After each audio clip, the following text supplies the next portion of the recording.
Yo, Mono Sanbonani, hello, how's it? Shalom. Goedemiddag, goeie mensen.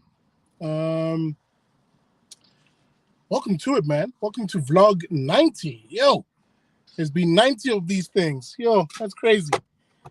Welcome to it, guys. It's going to be a relatively short vlog because, and yes, I do mean that. And yes, I do mean that I do mean that. But because there's a lot to say here, but I want to condense it because what I'm actually planning on doing is having a full-on episode of the Big Daddy Liberty Show on this topic and topics like these, where we really explore, and I want to explore what it really means to be a faith, flag, family, and freedom type South African. Is it a question of your race, your skin color, and what's between your legs, your gender, as the mainstream would have us believe, right? That's the mainstream's grift at the moment, because you have a lot of these race merchants and these gender grifters who, taking what they've learned from university, taking predominantly what they've learned from university and what has been imported to South Africa by American Western universities, this notion of gender and race being the be-all, end-all of how people self-identify. We've had that now dominate the conversation and be the loudest voice in the room. But there's clearly more to us as South Africans, isn't there? There's clearly much more to us as South Africans. And it is that much moreness that I talk about, which threatens the gender and race merchants. They absolutely hate it. They respond to it in a visceral and almost violent way. What do I mean? Let me be precise and let me be specific. Over the last 3 weeks, with the passing of the king, the Zulu king, Goodwill, Zwelithini Bheki, I made mention that there's one thing about me and how I self-identify, how I identify myself as being more important than anything else, and that is my faith, my religion, and my culture. Those two things say more about me than anything else. And I put out a tweet saying, don't call me black. I'm not black. Don't call me black. I'm Zulu. I'm going to repeat that. Don't call me black. I'm Zulu. And there's a reason why I say that. When you say black to me or black people to me, it's meaningless. It's absolutely meaningless. It would be like you going to a police station. It'll be like you going to a police station to report a crime involving, let's say, vehicles. A bunch of vehicles are driving around Joburg CBD, and the people inside them are shooting and killing. And the cop asks you, oh, describe the vehicles that are doing this. And you say, well, no, the cars are white. All of the cars involved are white. Okay. What make? What model? No.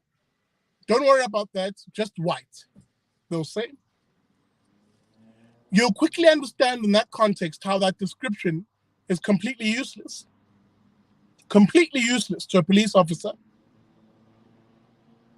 because it says nothing about the particular vehicles. But let me not get too lost in that example, except to say that that example rings true then when you talk to someone like me and you ask me who I am and how I self-identify. My race has nothing to do with that. My race has absolutely nothing to do with that. But let me take it 2 steps further. because I just say I won't be too long. I'm already at the 5-minute mark.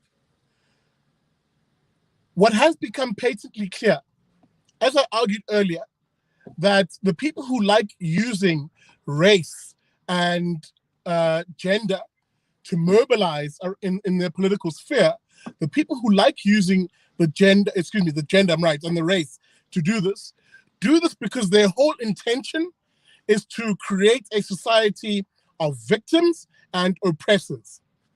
A society of victims versus oppressors. And they latch on to race and gender as their primary means of doing this. So their whole ideology, and I'm going to stick to race and racialism for this particular conversation, is designed to drive a divide in society. That is the actual intention. Not only the intention, but the goal is to drive a divide and to drive a big wedge. And the best way you do that is identity politics insofar as the aesthetics of who we are.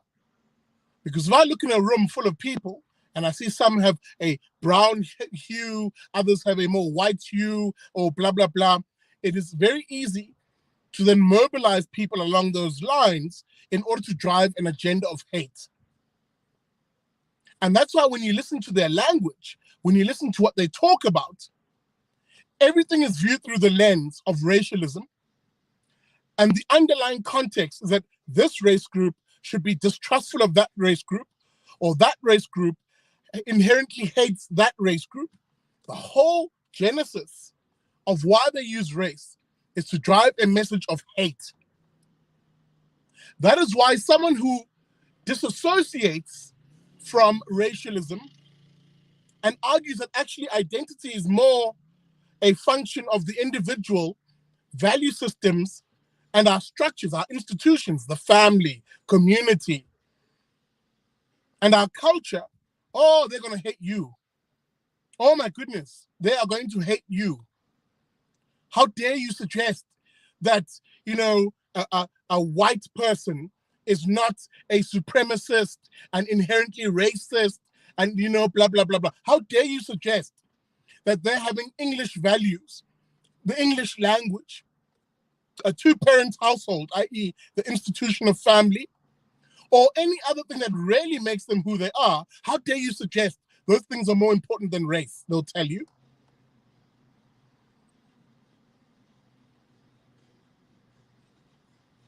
Very troublesome times these. Very troublesome times these.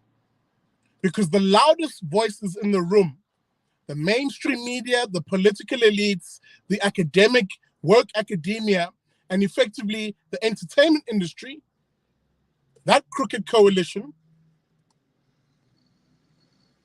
are trying to drive a message of hate and division, but they'll mask it. They'll mask it as no, identity politics. This is just a rational way of doing it. It's an agenda of hate. It's an agenda of hate. So that you, the faith, flag, family, and freedom South African, instantly that whenever someone talks about blackness or whiteness, that person has an agenda of hate. And what's worse is, and what's really sad is, a lot of people use this language unwittingly, or rather not knowing that there are those amongst them who actually use this language for the purposes of hate. So for a lot of people, it's actually just pure ignorance. Pure ignorance. Where people drive a racially insensitive and hateful messaging out of ignorance. That lady. The lady next to me was like, must not show my face. My husband doesn't know I'm having cold drink and snacks. We're supposed to be on a healthy vibe. Fellas, stop lying to your spouse. Stick to the diet, man. Stick to the diet. I'm sorry, I digress. I digress. She gonna give me a badass look as she's on those chips and cool drink now. Anyway, so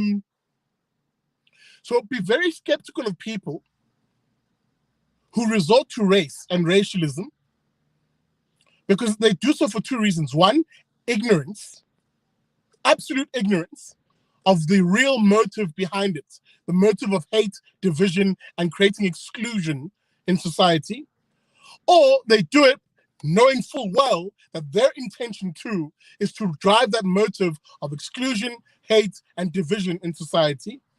Best way to do that is to do so using race and gender. Because how you mask the hate, the exclusion, the division, is to argue that you're using race and gender from the prism of being a victim. That's the best way you mask the hate. And that everybody else you're therefore talking about through that prism of race and gender is an oppressor of some sort, the evil ones. So by your very nature and by your very rhetoric, setting up an us and them, what we call alterity in sociology, that notion of an us and them, very dangerous. And that is the lexicon of the political elites, the mainstream media, the entertainment industry broadly, and of course the woke academia. Reject it. Reject it. Reject it. Stand for things that really matter, that are common to us all. The values of faith, flag, family, and freedom. But regardless of the differences under each of those values, we derive a oneness, a natural oneness that celebrates diversity. What do I mean? When I talk about faith, I'm not being prescriptive. I don't say, oh, Muslims are right, or Jews are right, or Christians are right. No, no. I talk about faith because I recognize there are many religions. In a country of 60 million people, there are many religions. But the one thing that brings that oneness amongst us all are the values that we all derive from our different religions. Faith. Faith. That is why in this country, we generally don't have a lot of the fights and the wars that you might see in other parts of the world that are derived from religious differences. Why? Because in this country, we've settled into the comfortable space of recognizing that our faith binds us. That yes, it may be different religions, but our faith binds us because we derive values from our faith, and the values are common. What do I mean by the notion of the flag? It's this idea that yes, South Africa is an unnatural country. It's a colonial project, in fact, if I'm to be brutally honest. Because South Africa, in real terms, are different regions that have been forced together. And in doing so, the force element, the forcing us together was to say, no, actually, we shouldn't recognize our differences. We must ignore that we're a diverse country. And instead, we need to all fall under the boot of one centralized government that applies a one-size-all approach to things. And that doesn't work. It hasn't worked. It didn't work under colonial years. It didn't work under apartheid. And it sure as hell isn't working today. So what you really want, therefore, is to say, yes, I recognize that there can and should be a South Africa. Let's have a flag as a nation. But what you really want in terms of how you organize that said South Africa is a more federal structure where we recognize those different regions having their own culture, in most cases languages, etc. Respect that and allow people in their own areas to govern themselves much more effectively. Bring government power down to the level of local regions so that people, ordinary people, individuals and families are in charge of their destiny. That would be a much more powerful South Africa to organize under the notion of the flag.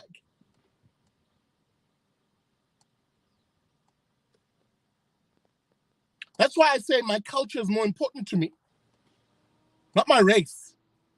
Because you can have a car like mine full of black people, but we're still all different. But you can have a car full of Zulus, proud Zulus. And yes, at an individual level, we still recognize our differences, but we recognize that our culture is a better glue a much better glue amongst us than race. And that culture isn't exclusionary. It doesn't exclude others. Quite frankly, in fact, we often, and this is ironically something the late King used to say, that KwaZulu Natal, he was the king of everybody in KwaZulu Natal, respecting the diversity of the Indian communities, the white English-speaking communities. I use white just for the purposes of this conversation, and of course the Afrikaans-speaking community, and of course Zulus. He was the king of everybody. He wanted a society that recognized that diversity under a flag. And that being Zulu had nothing to do with your skin color. It was a culture, a tradition, a history, which has, believe it or not, white individuals in it, which has, believe it or not, Indian individuals in it, which has, believe it or not, colored individuals in it.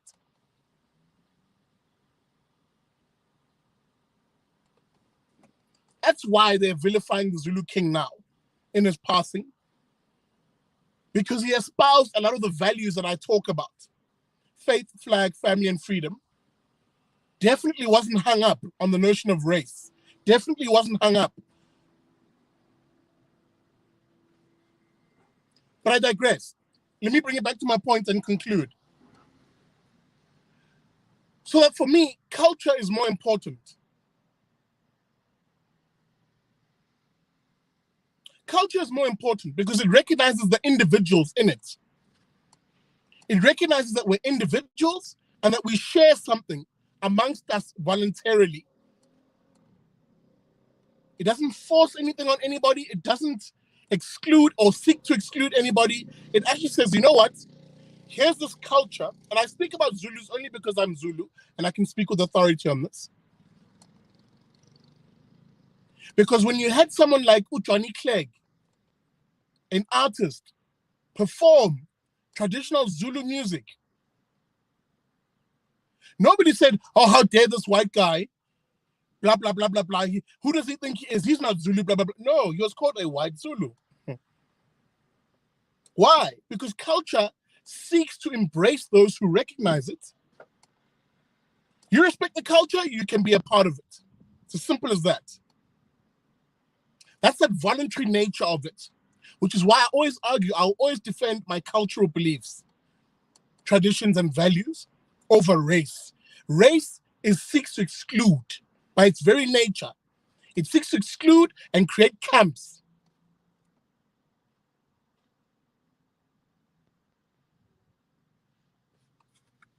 And I can tell you now, this black or blackness thing is destroying this country, just like this white and whiteness thing is destroying this country, because it's setting people up to be divided when there's absolutely no reason for that division.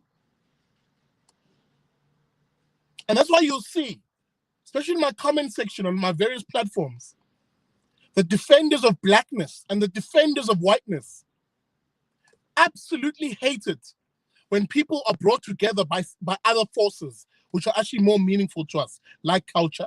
They absolutely hate it. It actually, abanye abantu abaqhaphazelisa iswini mabebona amaZulu siqhaqhambene sibumbene kanje. Sorry, I couldn't think of that sentence in English. Other people are, they have a guttural disgust when they see people unite around values, cultures, and traditions, and they reject race and gender politics. It pisses them off. You should see them. You should see them because they believe that they must trade on their race. That's why I call them blavity blacks in the one interest, in the one sense. These people who trade on their black skin, the blavity blacks. And then, of course, you have the SJW whites. People who believe them having white skin is an eternal sin, that they must self-flagellate forever and prostrate themselves before black people. It's very embarrassing. Very embarrassing to watch them.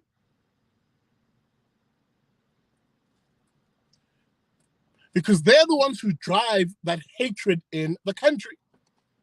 But they do so, this is what makes them insidious. They do so whilst hiding the hatred behind a veneer of victimhood.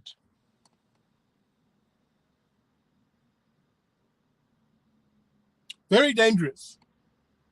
Very dangerous. And as I say that, watch the comment section. The Blavity Blacks will come out to defend their black nonsense.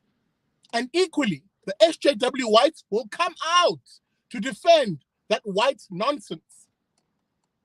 That racialism, which is absolutely destroying the country, because that is the formula they've been taught. Racialism is the formula they've been taught. So they regurgitate in their own words formula that they've been taught.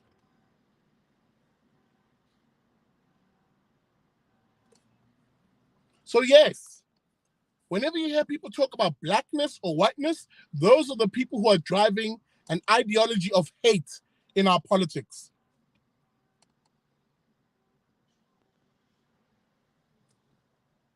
Those are the people who oppose creating a functional, non-racial society founded on the values of faith, flag, family, and freedom. They oppose that because for them, it's more important to hold on to this thing called blackness or this thing called whiteness. Very dangerous people. Their hatred is what's tearing this country apart.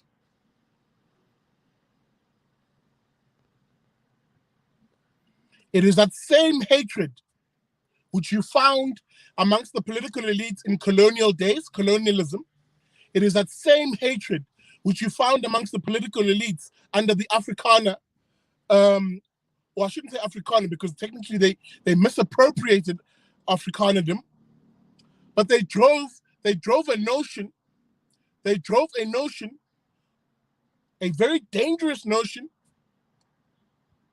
of a white nationalism, and they used Afrikaans culture as the shield.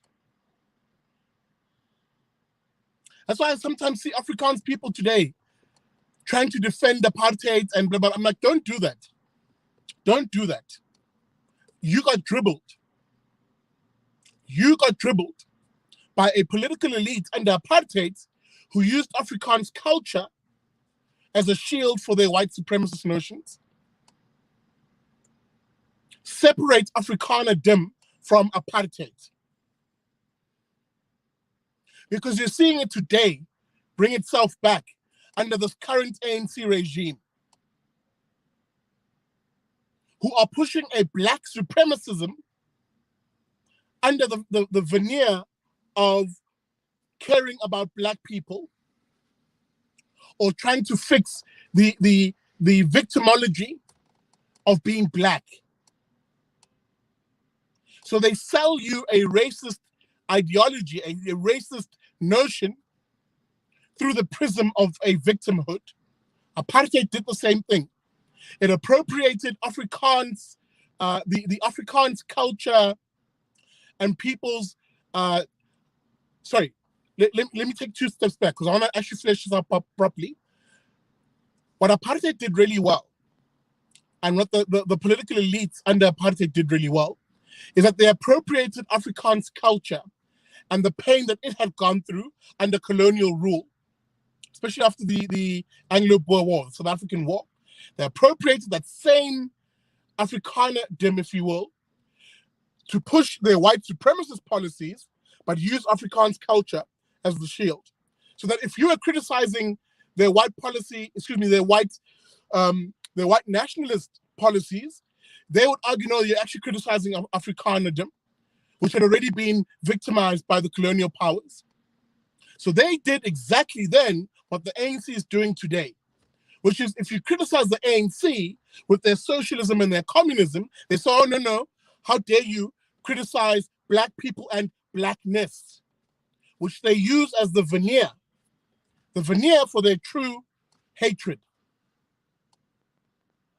And by its definition, then mobilizing people on race becomes a hateful project. And that's what we're seeing. That is actually what we're seeing. It's as simple as that. Which is why those people are very threatened when people organize themselves outside of race.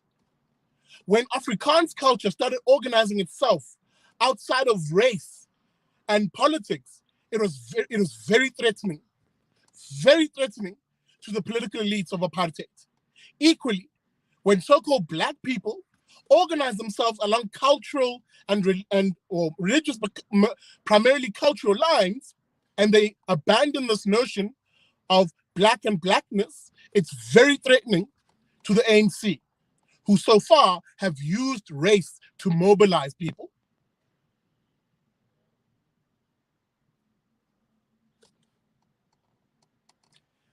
Let me know what you think, because that's how I see that. Because why else would you have some of the loudest anger and teeth gnashing directed at me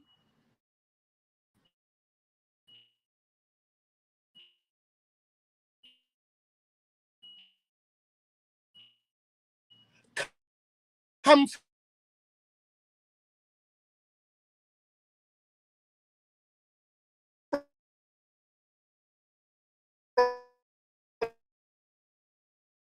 from those people who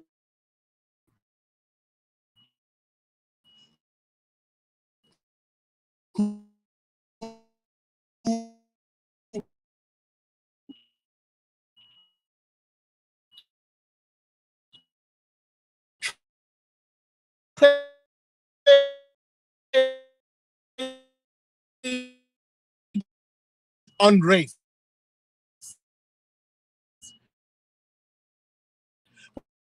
When I don't,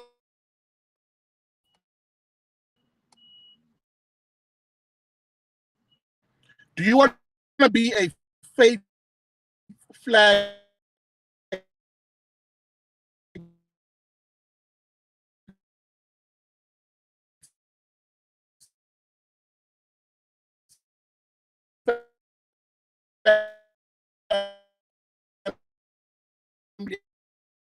and freedom type society?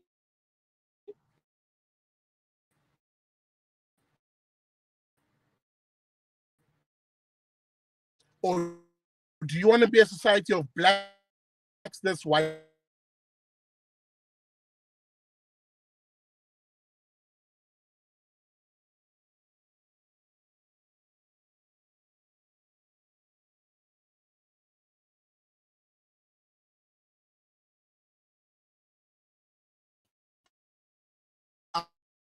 I have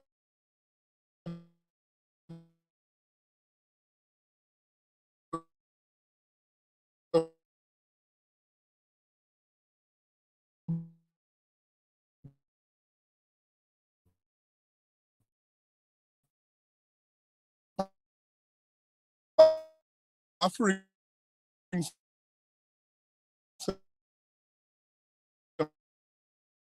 symbol